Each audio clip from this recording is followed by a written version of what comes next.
My dad sneered. A soldier can't sing. To humiliate me, he forced me to perform at the Veterans Gala. There are moments in life when the quietest truth can detonate like a bomb, shattering everything you thought you knew. For me, that moment came not on a battlefield, but on a stage, when a song I'd carried in secret for years finally ripped open a wound my own father had tried to bury forever. My name is Serena Caldwell. I'm 35 years old and I spent 16 years in the United States Army, mostly in military intelligence and tactical field liaison. You probably don't know what that means, and honestly that's exactly the point. Most of what I've done is filed away in redacted memos, things no one talks about in public. But last night, the entire room talked about it without a single word. It was supposed to be just a gala, a harmless veterans dinner. You know the kind. Flags draped everywhere, stiff linen napkins, silverware clinking against fancy china. A 1,000-plate event where retired colonels, defense contractors, and 3-star generals sip whiskey, pretending to remember the names of the young soldiers they left behind. My father, he was one of them. He sat at the center table, all his ribbons gleaming, every story polished to perfection. He was the evening's MC, the keynote speaker, the veteran of record. And me? I was the side act, his daughter, the entertainment.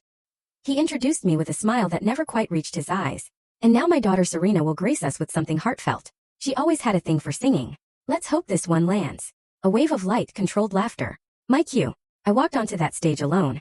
No spotlight, no piano, no microphone. Just a plain black dress, my boots silent on the hardwood, and the ache of a memory pressing against my chest. I didn't greet the crowd.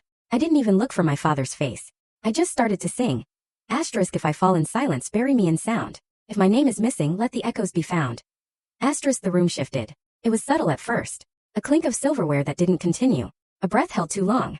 The waiter closest to the stage stopped mid-pour, wine bottle poised. The temperature dropped, not literally, but in that way a room drops when someone speaks a truth that wasn't supposed to be spoken. The melody was simple, bare. My voice wasn't loud, but it didn't need to be. It carried weight, the kind only the forgotten ever truly know. By the second line, the air had thickened. Chairs creaked. Someone stood up in the back. Then a voice, commanding, not angry, just stunned, broke through the silence. Stop. Every head turned. It was General Arthur Wexley, the current chairman of the Joint Chiefs of Staff. He rose slowly, his eyes locked on my father.